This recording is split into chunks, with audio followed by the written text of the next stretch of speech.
दुसरीकडे अजित पवार ट्विट करत आहे, तुमच्यावर आरोप होतोय की बीड पोलिसांनी काही पलंग मागवलेले आहेत. हे पलंग नेमकी आत्ताची गरज आहे. एक लक्षात घ्या, एकंदरच या बाबतीत पोलीस प्रशासनाने स्टेटमेंट दिलेलं आहे की हे पूर्वीच ज्या खाता मागवल्या होत्या त्या पूर्वीच मागवलेल्या आहेत. त्या काही ही घटना घडल्यानंतर किंवा घटना घडायच्या नंतर किंवा आरोपी अटक होणार आहे त्यावेळेस काही केलेलं नाही, तर त्याच्या अगोदरच त्यांनी त्या खाट मागवल्या असं पोलीस प्रशासनाने त्यांच्या स्टेटमेंटमध्ये अतिशय सुस्पष्टपणाने सांगितलेलं आहे. दररोज सगळ्या गोष्टीमध्ये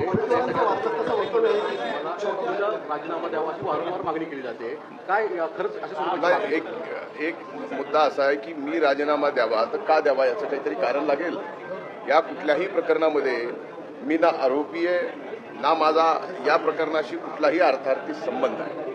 आता या प्रकरणामध्ये भाऊचा भाऊ करायचा आणि कुणाचा तरी राजीनामा मागायचा अशा पद्धतीनं माझा राजीनामा काही जण मागतायत. त्यांचं मागण्याचं समाधान आहे खूप आहे.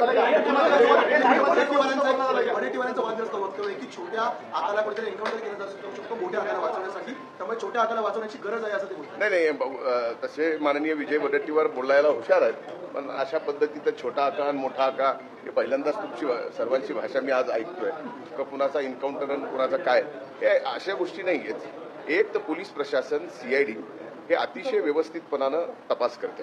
आमच्या दृष्टीनं दिवंगत संतोष देशमुखची जी हत्या झालेली आहे आणि ज्यांनी हत्या केलेली आहे त्यांना फास्ट ट्रॅक कोर्टामध्ये नेऊन फासावर चढवणं हा सगळ्यात पहिला उद्देश आमचा या प्रकरणामध्ये आहे.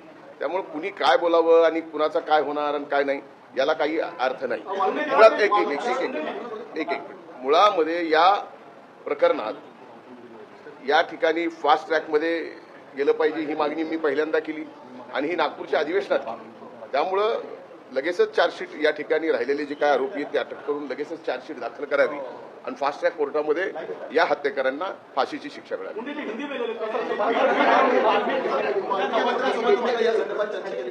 नाही.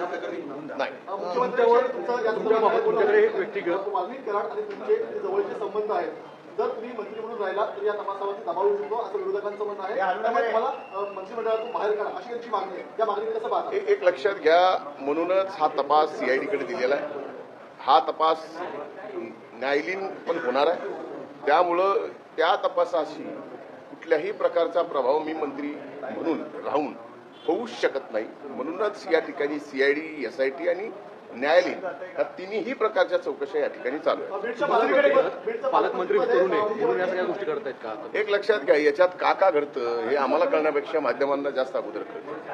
आता या बाबतीमध्ये का घडावं, या बाबतीत मीच पालकमंत्री, मीच मंत्री, मीच का नसावं, हे जे विरोध करणारे लोक आहेत आपण त्यांना प्रश्न विचारले तर अधिक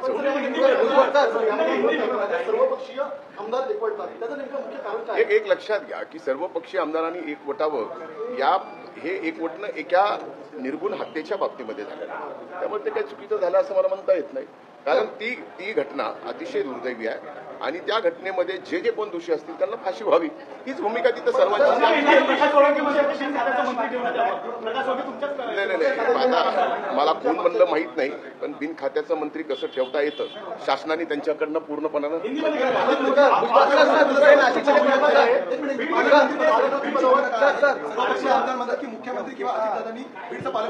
या बाबतीत जे निर्णय घेतील ते आमचे नेते आदरणीय अजितदादा घेतील.